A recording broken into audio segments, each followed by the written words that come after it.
Students, my self professor दीपक सैनी। आज बेटा हम करेंगे फीमेल रिप्रोडक्टिव वर्ड गायनीशियम। हमने एंड्रोशियम के बारे में पढ़ लिया।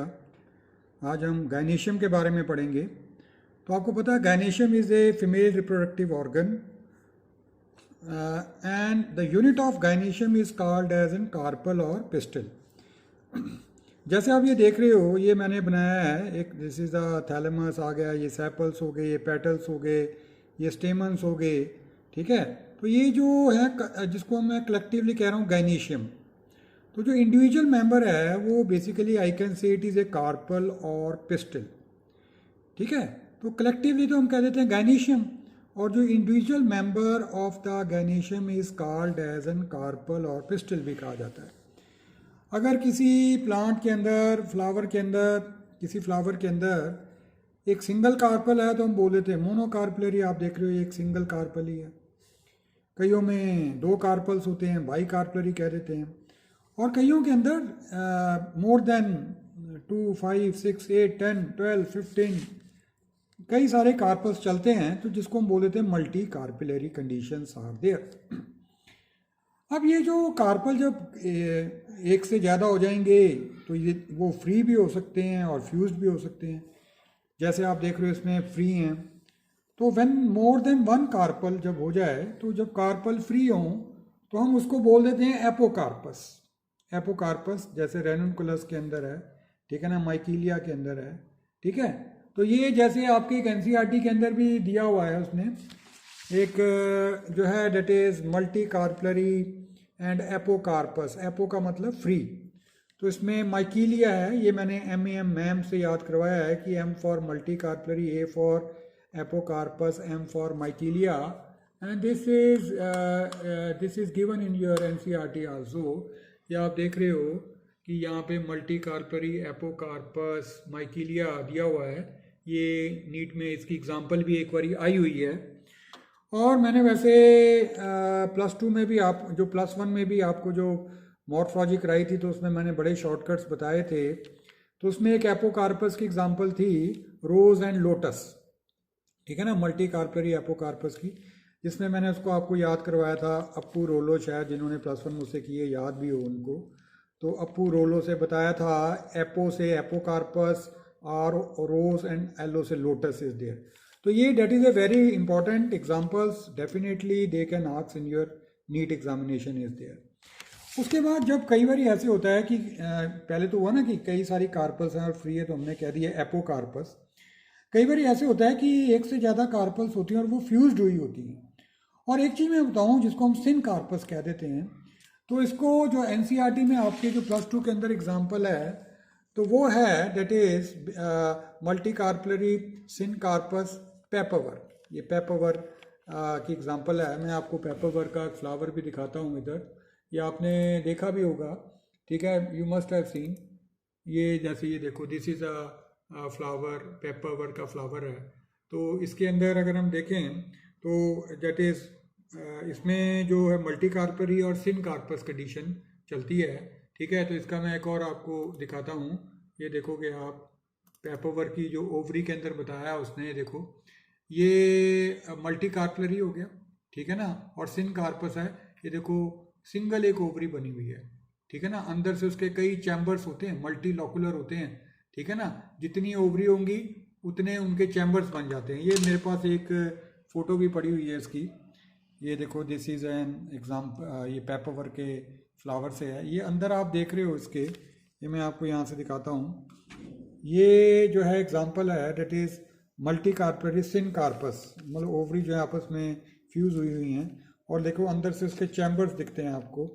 ये देख रहे हो, अंदर से इसके जो चैम्बर्स हैं वो देखने को मिल जाते हैं। ठीक है ना, दीज आर द चैम्बर्स। और ये अगर आप ये ट्रांसफर सेक्शन में देखो तो ये चैम्बर्स हैं उसके अंदर। तो मल्टी कार्पलरी सिन कार्पस कंडीशन है, मल्टी कार्पलरी सिन कार्पस। तो उसके अंदर एग्जाम्पल दी हुई है पेपरवर। ठीक है, तो इसको मैंने MSP से याद करवा दिया है। Multicarpellary syncarpous is a papaver. +1 में भी एग्जांपल थी सिन कार्पस की, जिसको मैंने याद करवाया था सिन मोटो, मतलब सिन कार्पस में मस्टर्ड एंड टोमेटो आया था। और आपको शायद याद भी हो, तो मैंने टोमेटो के वहाँ पे एक स्पेशली टमाटो काटा भी था, तो मैं यहाँ पे भी आपको फ़ोटो में दिखाता हूँ। ये देखो जितने चैम्बर्स हैं, एक चैम्बर, दो चैम्बर, तीन चैम्बर, तो ये हम कहेंगे tricarpellary, syncarpous and trilocular, तीन चैम्बर्स आ जाते हैं, ठीक है ना। तीन चैम्बर, ट्राई कार्परी एक कार्पल्स ये शो कर रहा है, दूसरा ये शो कर रहा है, तीसरा ये शो कर रहा है, और ये कार्पल्स फ्यूज्ड हो चुके हैं।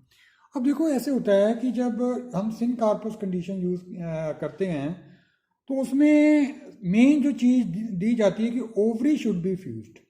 आपको पता है कि ये कार्पल के जो पार्ट होते हैं, डेट इज़ द स्टिग्मा, ये आप देख रहे हो जो कार्पल के पार्ट हैं, that is the stigma, style and ovary part आ जाता है, ठीक है। अगर तो उसका ओवरी पार्ट फ्यूज्ड है तब हम सिन कार्पस कंडीशन कंसिडर करेंगे। कई बार ऐसे होता है कि स्टिग्मा और स्टाइल तो फ्यूज हैं, लेकिन ओवरी पार्ट अगर फ्री है तो वो एपोकार्पस के अंदर ही आएगा। लेकिन कई बार ऐसे होता है कि स्टिग्मा और स्टाइल फ्री हैं लेकिन ओवरी पार्ट फ्यूज्ड है, तो उसको हम सिन कार्पस लेंगे, ठीक है। स्टिग्मा स्टाइल फ्यूज्ड हो भी सकते हैं, नहीं भी हो सकते सिन कार्पस के अंदर, लेकिन ओवरी का फ्यूज होना मैंडेटरी है, ठीक है ना। समझ गए ना आपको, ये स्टिग्मा स्टाइल ओवरी आ गया। अगर ये स्टिग्मा स्टाइल ओवरी तीनों फ्यूज्ड हैं, ओके, तभी हम सिन कार्पस कहेंगे। क्या पता स्टिग्मा और स्टाइल फ्री हैं लेकिन ओवरी फ्यूज्ड है, तो उसको हम सिन कार्पस कहेंगे, सिन कार्पस कहेंगे। सिन कार्पस में सबसे बड़ी कंडीशन क्या है कि ovary has to be fused, ठीक है। तो इसमें आपने देखा कई बार ऐसे भी होता है कि स्टिग्मा और स्टाइल फ्यूज्ड है, ओवरी फ्री है, तब मैं उसको सिन कार्पस नहीं कहूँगा। मैं बार बार कह रहा हूँ सिन कार्पस कंडीशन हम बेसिकली ओवरी को लेके ही चलते हैं, ठीक है। तो ये मैंने आपको बता दिया याद करने का तरीका कि मल्टी कार्परी एपोकार्पस की एग्जांपल कौन सी है, माइकीलिया, ठीक है ना। ये आपके एनसीईआरटी के अंदर डायग्राम भी बना हुआ है, तो मैं भी आपको माइकीलिया का ये फ्लावर दिखाता हूँ। ये देखो ये ओवरी है उसके अंदर, ठीक है ना। तो मल्टी कार्परी जो हमने एपोकार्पस, ठीक है ना, मल्टी कार्परी एपोकार्पस है कंडीशन। ये देखो हर ओवरी जो है वो अलग अलग है, ठीक है ना। मल्टी कार्परी एपोकार्पस माइकीलिया की एग्जांपल। और ये जो मैंने अभी आपको बताई इसके अंदर ये दिस इज द ये पेपरवर है, दिस इज द पेपरवर इज देयर, इसमें मल्टी कार्परी सिन कार्पस और वो उसकी एग्जांपल है पेपरवर। एमएसपी आपको पता ही होते हैं ना, एमएसपी वगैरह थिएटर वगैरह होते हैं, तो मल्टी कार्परी सिन कार्पस पेपरवर, मल्टी कार्परी एपोकार्पस इज माइकीलिया। तो ये दोनों एग्जांपल आपके एनसीईआरटी के अंदर भी दी हुई है, तो इस चीज़ को आपने ये देख रहे हो, ये पोर्शन बड़ा इंपॉर्टेंट है, तो इसमें आपको इसमें एग्जाम्पल याद कर लेना। कार्पल को हम मेगास्पोरोफिल भी कहते हैं। Carpel has three part, stigma, style and ovary. Free end of the जो है स्टिग्मा है, यहाँ ये that will provide a landing platform for the pollen grains है। फिर ये long tube like structure, narrow tube like structure चलती है, जिसको स्टाइल कहते हैं। नीचे वाला जो बेसल सोलन पार्ट है इसको हम जो है अव्यूल का we name it as an ovary is there, ठीक है ना। The small basal part is called as an, the basal swollen part is called as an, ठीक है ना, that is called as an ovary का नाम दिया जाता है, we name it as an ovary, ठीक है ना। Basal swollen part is called as an ovary. Ovary has, ठीक है ना, ovary has ovarian cavity is there. Ovary के अंदर ये आप देख रहे हो कैविटीज होती हैं जिसके अंदर ओव्यूल्स होते हैं, ठीक है। और ओवरी जो है उसमें सिंगल चैम्बर भी हो सकता है, ठीक है ना, या एक से ज़्यादा चैम्बर भी हो सकते हैं। लेकिन जो मोनोकार्पलरी होगी उसके अंदर एक ही चैम्बर होगा। आपने पी प्लांट देखा है, पी की पॉड देखी है, वो मोनोकार्पलरी की कंडीशन है। जब पी पॉड को आप खोलते हो तो आप देखते हो कि उसके अंदर जो है एक ही चैम्बर चलता है, ठीक है ना। और जैसे मैंने आपको अभी ये एक एग्जांपल जो फ़ोटो दिखाई आपको इसमें, जिसमें ये टमाटो की फ़ोटो थी, तो इसमें tricarpellary, syncarpous, trilocular, तीन चैम्बर देखने को मिल रहे हैं। ये this is one chamber, second chamber, third chamber is there, ठीक है। तो कहते हैं अब कहता है ओवरी के अंदर में हैव ओनली वन, ठीक है ना। ओवरी अगर हम ओवरी के अंदर देखें, ठीक है, तो ओवरी में अब 1 to several ovules are there. Ovary के अंदर एक ओव्यूल भी हो सकता है, जैसे व्हीट और पैडी, मैंगो के अंदर वो जो ओव्यूल है वो सीड के अंदर कन्वर्ट होता है, ये फर्स्ट चैप्टर में हमने किया था। और ओवरी जो है वो फ्रूट के अंदर कन्वर्ट हो जाती है। लेकिन कई ऐसी ओवरीज हैं जिसके अंदर कई सारे व्यूल्स होते हैं, जितने ज़्यादा व्यूल्स होंगे उतने ज़्यादा सीड होंगे। जैसे आप एग्जांपल देख लीजिए पपैया, पपैया के अंदर आप देखते हो कितने सारे सीड होते हैं, वाटरमेलन्स के अंदर कितने सारे सीड होते हैं। तो उसके अंदर ओवरी के अंदर कई सारे व्यूल्स होते हैं, ठीक है ना। अब हम आ रहे हैं structure of an ovule is there, structure of an ovule is there.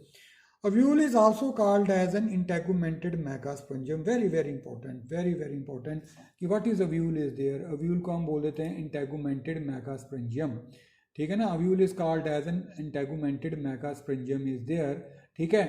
NCERT आपकी कहती है मेगास्पोंजियम इज एन ओव्यूल, ये आप देखोगे एनसीईआरटी कहती है कि megasporangium is an ovule, megasporangium is an ovule, ठीक है ना। एनसीईआरटी मेगास्पोंजियम को ही ओव्यूल कहती है, ठीक है। वैसे इंटेगुमेंटेड मेगास्पोंजियम होता है। ये देखो ये पूरा एक कंप्लीट स्ट्रक्चर है, ये कैसे डेवलप हुआ बताऊंगा। ये स्टिग्मा है, ये स्टाइल है, ये ओवरी है, ओवरी के अंदर ये ओव्यूल है, ओव्यूल के डिफरेंट पार्ट्स हैं, ठीक है।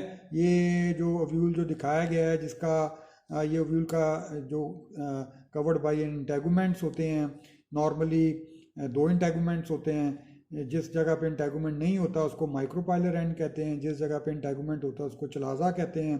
तो जब जो माइक्रोपाइल का एंड नीचे की तरफ फेस कर रहा हो तो उस टाइप के ओव्यूल को हम एनाट्रोपस ओव्यूल कह देते हैं, और जिसका जो माइक्रोपाइलर एंड ऊपर की तरफ फेस कर रहा हो तो उसको हम ऑर्थोट्रोपस ओव्यूल कह देते हैं। ये हम डिटेल में करेंगे।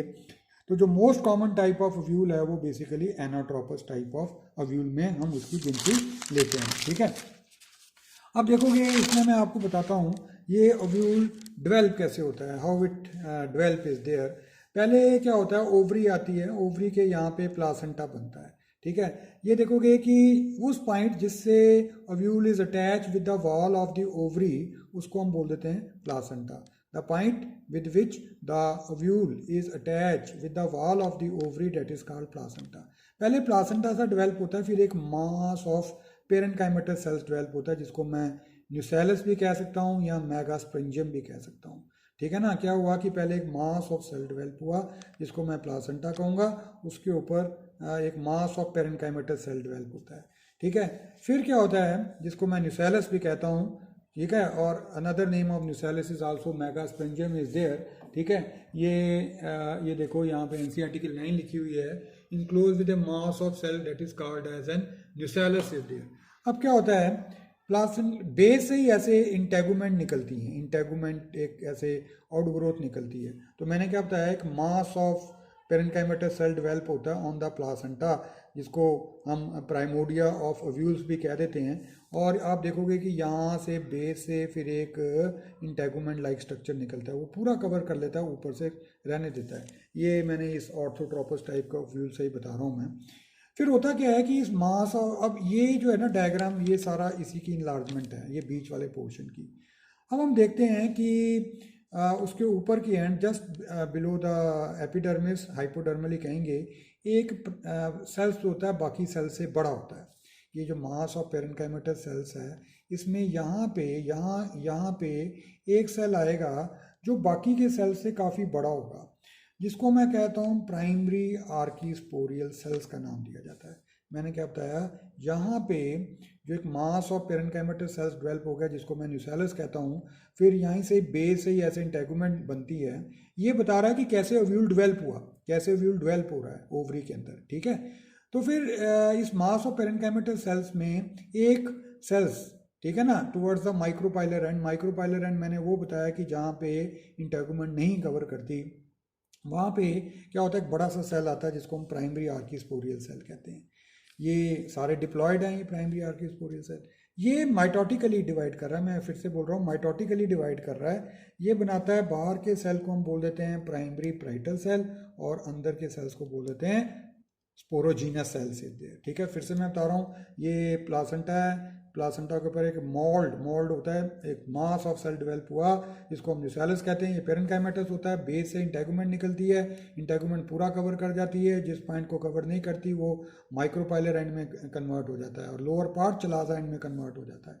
फिर हाइपोडर्मली, ठीक है ना, हाइपोडर्मली मतलब बिलो द एपिडर्मिस, एक सेल बाकी सेल से बड़ा होता है, किसके अंदर, इसी न्यूसेलस के अंदर एक सेल बड़ा होगा। इसी चीज़ को मैंने आपको बताया कि मैं टिप अंटीरियर एंड से बता रहा हूँ, जिसको प्राइमरी आर्कीस्पोरियल सेल कहते हैं।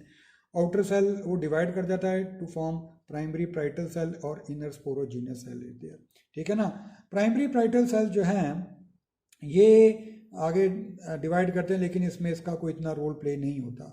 ये जो नीचे वाला सेल होता है स्पोरोजिनस सेल, इसको हम मेगास्पोर मदर सेल कहना शुरू कर देते हैं। हम क्या कहना शुरू कर देते हैं? Megaspore mother cell. ये मियोसिस करता है, that will undergo meiosis to form the 4 megaspore. ये मियोसिस करके क्या बनाता है? That will form the 4 megaspore बनाएगा। That will form the 4 megaspores are there, ठीक है ना, 4 मेगास्पोर बनाता है। और ये जो चारों के चारों मेगास्पोर जो हैं अब हैप्लॉइड हो जाते हैं। नॉर्मली क्या होता है? नॉर्मली क्या होता है कि वो cell which is away from the micropylar end, ये वाला, ये फंक्शनल रहता है, बाकी के तीनों डीजनरेट कर जाते हैं ज़्यादातर केसेस के अंदर, ठीक है ना। ज़्यादातर केसेस के अंदर क्या होता है कि जो सेल जो है which is towards the chalaza end, जब microspore which is towards the chalaza end, वही फंक्शनल रहता है, बाकी के सारे डीजनरेट जो हैं वो कर जाते हैं, ठीक है ना। लेकिन ज़्यादातर में मैंने आपको बताया जो चलाजा होता है, लेकिन एक ब्लैनोफोरा एक ऐसा प्लांट है जिसमें वो cell which is towards the micropylar end वो फंक्शनल होता है, ठीक है ना। ब्लैनोफोरा के अंदर अगर आप देखोगे, ब्लैनोफोरा के अंदर क्या होता है कि ये वाला सेल फंक्शनल रहेगा विच is towards the micropylar and. और एक और प्लांट आएगा कैसुरीना, जिसमें तीनों में से कोई भी सेल फंक्शनल हो जाता है। लेकिन 85 क्या 90% केसेस के अंदर ये वाला megaspore which is away from that micropylar and और टुवर्ड्स द चलाजा एंड, यही फंक्शनल रहता है, बाकी तीनों के तीनों डीजनरेट हो जाते हैं, ठीक है ना। तीनों के तीनों डीजनरेट करके अब होता क्या है, ये देखो, ये फंक्शनल मेगास्पोर है, ये तीनों के तीनों डीजनरेट कर जाते हैं। अब इस फंक्शनल मेगास्पोर के अंदर क्या होता है? फर्स्ट डिवीजन ऑफ न्यूक्लियस होती है, ये 2 न्यूक्लियस बनते हैं। ये जो फंक्शनल मेगास्पोर रह गया ना, ठीक है ना, ये अब किसके अंदर है? ये सारा किसके अंदर है? ये तो सारा वही जो मैंने आपको ये चीज़ बताई थी, न्यूसेलस के अंदर ही चल रहा है ना। ये बाहर तो न्यूसेलस ही है। अब मैं इसी सेल को लेके चल रहा हूँ, मैं इसी सेल को बना रहा हूँ मैं, ठीक है ना, इसी सेल को बना रहा हूँ। तो अब देखो कि क्या हुआ कि जो फंक्शनल मेगास्पोर का जो न्यूक्लियस है ना, वो पहली माइटोटिक डिवीजन करता है और 2 न्यूक्लियस बनाता है। ये जो फंक्शनल मेगास्पोर है ना, इसके अंदर फर्स्ट डिवीजन होती है, 2 न्यूक्लियस बनते हैं, एक ऊपर की तरफ चल जाता है और एक नीचे की तरफ, यानी कि one will towards the micropylar and, another will towards the chalaza and में जा रहा है। अब फिर वहाँ पे जाके वो सेकंड माइटोटिक डिवीजन करते हैं, 2 न्यूक्लियस बन जाते हैं। फिर थर्ड माइटोटिक डिवीजन होती है, 4 न्यूक्लियस बन जाते हैं। और आप इसमें एक चीज़ बड़ी ध्यान से देख रहे हो, न्यूक्लियर डिवीजन तो हो रही है लेकिन साइटोकाइनेसिस नहीं हो रही, तो इसलिए हम बोलते हैं they undergo free nuclear division. Free nuclear division का मतलब होता है कि न्यूक्लियस तो डिवाइड कर रहा है लेकिन साइटोप्लाज्म नहीं अभी उनमें डिवाइड कर रहा। तो ऐसे 8 न्यूक्लियस बन जाते हैं, 4 एक तरफ, 4 एक तरफ। फिर क्या होता है, हर एक न्यूक्लियस सेंटर में आता है, चारों इस 4 में से एक सेंटर में जाएगा, इस 4 में से एक सेंटर में जाएगा। और वो जो 3 जो होते हैं टुवर्ड्स द माइक्रोपाइलर एंड वाले होंगे, टुवर्ड्स द माइक्रोपाइलर एंड वाले होंगे, जो माइक्रोपाइलर एंड में बार बार कह रहा हूँ, टुवर्ड्स द माइक्रोपाइलर एंड वाले होंगे, वो एग अपरेटस में कन्वर्ट हो जाते हैं। वो एग अपरेटस में कन्वर्ट हो जाते हैं जिसमें एग होगा, ये 2 सिनर्जिड होगा, इसकी हम डिटेल में स्टडी करेंगे। और वो जो 3 जो होते हैं विच is towards the chalaza and, वो एंटीपोडल सेल में कन्वर्ट हो जाते हैं। ये देखो ये चीज़ आ गई है। अब ये देखो ये ओव्यूल का जो मैंने डायग्राम बनाया, एनाट्रोपस ओव्यूल, वो जो 3 cell which is towards the micropylar end, वो कन्वर्ट हो गए एग अपरेटस में, और ये जो 3 जो हैं ये कन्वर्ट हो जाते हैं एंटीपोडल सेल में, ठीक है ना। ये एनाट्रोपस ओव्यूल है। अब एनाट्रोपस ओव्यूल में आप देख रहे हो ये जो पॉइंट है, दिस इज कॉल्ड प्लासेंटा। अब क्या होता है कि ये मैंने जब बता रहा था कि जब ओव्यूल बनती है तो ये मास और पेरेन्काइमेटल सेल्स करते हैं, तो इसी के बेस के सेल ना ये थोड़े से लंबे लंबे हो जाते हैं और ये क्या बना देते हैं, they will form the funiculus. ये फ्यूनिकुलस बना देते हैं। इसमें भी देखो ये फ्यूनिकुलस बना दिया। कैसे? मैंने आपको बताया जो इसके यहाँ के जब ये डेवलपमेंट कर रहा होता है ना, तो ऊपर भी साथ में डेवलपमेंट हो रही है, ठीक है ना, ये आपने देखा। और नीचे के सेल्स ऊपर में तो आपने बताया ना कि कैसे, मैंने अभी आपको बताया कि प्राइमरी आर्कियोस्पोरियल सेल डिवाइड करता है। तो ये नीचे वाले सेल्स जो है ना, ये थोड़े से इलांगेट होके ये क्या बना देते हैं, they will form the funiculus. Funiculus का काम क्या होता है, ये ओव्यूल को अटैच करता है, कहाँ से, प्लासेंटा से, ठीक है ना। ये ओव्यूल को अटैच कर रहा है फ्रॉम द प्लासेंटा। अब एनाट्रोपस ओव्यूल में क्या होता है कि जो फ्यूनिकुलस जो है ना, जो एक साइड ही ग्रो करता है, एक साइड ग्रो करता है, जिससे ओव्यूल जो है पूरा 180 डिग्री पे मूव कर जाता है, 180 डिग्री पे ये मूव कर जाता है, तो ये बन जाता है एनाट्रोपस ओव्यूल इज देयर। ठीक है, अब इसके हम आगे देख रहे हैं, देखो स्ट्रक्चर ऑफ ओव्यूल में पढ़ रहे हैं। Ovule is an integumented indehiscent megasporangium which after fertilization develop into an seed is there. Ovule is present in the कहता है on the parenchymatous cushion called placenta present inside the ovary.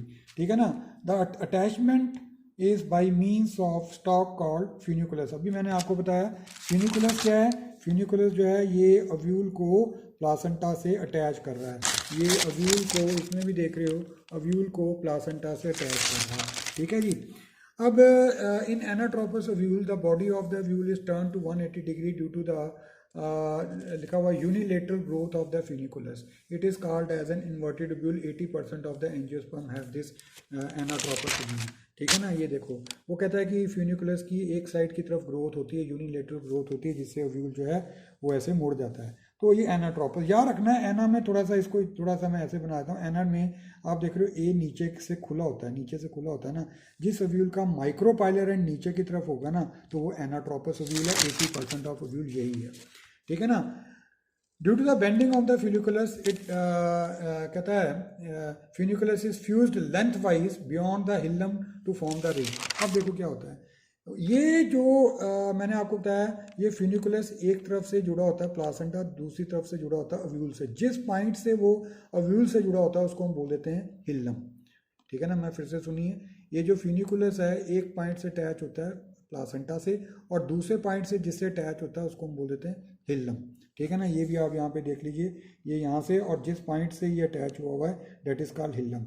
अब जब मैंने आपको बताया कि इसमें तो हिल्लम ही है सारा, अब जब मैंने कहा कि ये ओव्यूल घूम जाएगा, ऐसे घूमेगा, कैसे घूमेगा, due to the unilateral growth of the funiculus. और इसी तरह फ्यूनिकुलस जो फिर ये आगे तक जाएगा, तो ये which will extend along the side of the ovule, तो इसको हम रेफे कह देते हैं। We also name it as an raphe is there. और ये आप देखोगे फ्यूनिकुलस और रेफे के अंदर ना वस्कुलर सप्लाई भी होती है।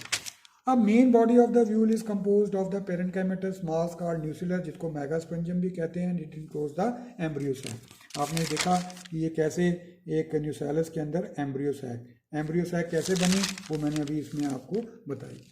ठीक है ना, अब देखो कुछ ऐसे ओव्यूल्स होते हैं जिनमें cell of the nucellus are rich in लिखा हुआ उसने रिजर्व फूड मटेरियल। कईयों में न्यूसेलस बड़ा थिन होता है, कम होता है, उसको हम बोल देते हैं Taini न्यूसेलेट। 10 न्यूसेलेट is there seen in गैमोपिटेल्स। गैमोपिटेल्स मतलब जिसमें पेटल फ्यूज होती हैं, ये फैमिली कॉम्पोजिटी या एस्ट्रेसी के अंदर आती है, और ये एडवांस फैमिली होती है, मैं आपको बताऊं। और जिसमें न्यूसेलस काफ़ी बड़ा होगा तो उसको हम क्रेसी न्यूसेलेट कह देते हैं। ठीक है ना, जैसे मान लीजिए ये ओव्यूल है, this is the ovule is there. अगर आप ये ओव्यूल को देख रहे हो, इसमें ये एम्ब्रियो सैक आ गया, तो ये न्यूसेलस थोड़ा है, जिसमें न्यूसेलस थोड़ा है वो 10 न्यूसेलेट। और जिसके अंदर अगर मैं इधर यहाँ पे बनाऊँ, इधर यहाँ पे बनाऊँ, तो इसमें आप देखोगे ये आप न्यूसेलस काफ़ी बड़ा है। जब न्यूसेलस काफ़ी बड़ा हो तो उसको हम बोलते हैं क्रेसी न्यूसेलेट। ये पॉलीपिटेल्स मैंने आपको बताया, इसमें पेटल्स फ्री हैं एंड मोनोकॉट्स के अंदर होता है। ठीक है, तो 10 nucellate, T for 10 T for thin.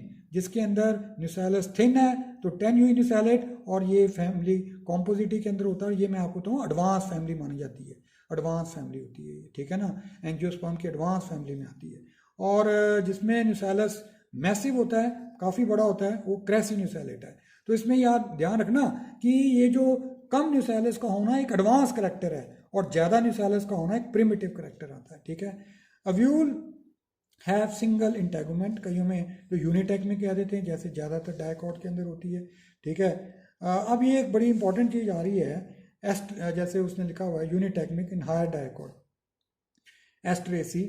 If the अगर जैसे उसने एग्जांपल ली यूनिटेगमिक की एस्टरेसी, जिसके अंदर आपको पता है सनफ्लावर भी आता है। जब दो इंटेगुमेंट होते हैं तो उसको बाइटेगमिक कह देते हैं। इसमें मोनोकॉट एंड लोअर डायकॉट आते हैं, जिसमें ब्रेसिकेसी फैमिली आती है। ब्रेसिकेसी जो है अमंग डायकॉट एक लोअर फैमिली है, और एस्टरेसी जो है वो एडवांस फैमिली है। बीए होता है ना, बीए जैसे बीए कर रहे हैं, तो बी फॉर ब्रेसिकेसी पहले आती है, तो ये थोड़ी सी लोअर फैमिली है, और एस्ट्रेसी एडवांस फैमिली है। तो वो कहता है जो बाइटेगमिक है वो जो करेक्टर जो है वो एक प्रिमिटिव करेक्टर, और यूनिटेगमिक का होना एक एडवांस करेक्टर है। ठीक है, कईयों में 3 इंटेगुमेंट भी होते हैं एस्फोडिलस, और कईयों में तो ओव्यूल में कोई इंटेगुमेंट होती नहीं है। ये आप देख रहे हो ना, दीज आर द इंटेगुमेंट्स मैंने आपको बताइए, ठीक है, 2 इंटेगुमेंट्स। और इंटेगुमेंट्स कैसे डेवलप होती हैं, जो कि बताया था कि बेस ऑफ द पेरेन्काइमेटल सेल से ऐसे इंटेगुमेंट आगे की तरफ चल जाती है, ठीक है। और कईयों में तो इंटेगुमेंट होती नहीं है, एटेक्मिक, जैसे इसमें ज़्यादातर पैरासिटिक प्लांट आते हैं, सेंटलम हो गया, लोरेंथस हो गया। हाँ, ये एक बड़ी इंपॉर्टेंट चीज़ आ रही है जिनमें यूनिटेक्मिक है। देखो ध्यान देना, मैंने कहा यूनिटेक्मिक में मैंने आपको एग्जांपल दी एस्टरेसी की, ठीक है ना, और मैंने 10 यू यूनिसैलिड के अंदर भी एग्जांपल दी एस्टरेसी की, जिसके अंदर सनफ्लावर वगैरह आता है। तो जिनमें यानी कि न्यूसैलस कम होता है, कहता है यूनिटेक्मिक ओव्यूल न्यूसैलस कईयों में डीजनरेट पहले ही कर जाता है। तो उसमें क्या होता है, जो इंटेगुमेंट होती है वो उसके सेल्स बड़े बड़े हो जाते हैं, पॉलीप्लाइड कर जाते हैं, और वो न्यूट्रिशन का काम करते हैं, वो एम्ब्रियो सैक को न्यूट्रिशन देते हैं, ठीक है ना। And they are consider as an equivalent to tapetum, और उसको हम वर्ड यूज करते हैं एंडोथीसियम। मैं फिर से बता रहा हूँ, इन 10 यूनिसैलिड, 10 यूनिसैलिड, जैसे उसने कहा है इन यूनिटेक्मिक, अभी हमने पीछे पढ़ा कि यूनिटेक्मिक की हमने एग्जांपल दी एस्टरेसी, उधर से 10 यूनिसैलिड में भी हमने एग्जांपल दी एस्टरेसी, ठीक है ना। तो वो कहता है कि जिसके अंदर 10 यूनिसैलिड होता है, यानी कि न्यूसैलस बड़ा कम होता है, तो वो न्यूसैलस बड़ी जल्दी डीजनरेट कर जाता है। तो उसमें जो सिंगल इंटेगुमेंट होती है उसके सेल बड़े बड़े हो जाते हैं, और वो एम्ब्रियो सैक को नरिश करते हैं, और वो सेल भी पॉलीप्लाइडी भी शो करते हैं, जैसे टेपिटम के सेल पॉलीप्लाइडी शो करते हैं, तो उनको हम एंडोथीसियम का भी नाम दे देते हैं। The part of ovule from the integument arises called chalaza हो चुका है। Integument do not cover completely, जिस पार्ट से रेस्ट करता है उसको माइक्रोपाइल कह देते हैं। ओव्यूल, ये देखो, ovule arises as a mould of meristematic primordia over the placenta, it produce nucellus. Initial of the integument develops from the base of the integument, ठीक है, देखा ना, इनिशियल ऑफ द इंटेगुमेंट, ये देखो, ये यहाँ पे भी आ गया, this is the initial of integument arises from the base, ठीक है ना, arises from the, ठीक है, arises from the base. Integument develops, covers the nucellus except at one point it is called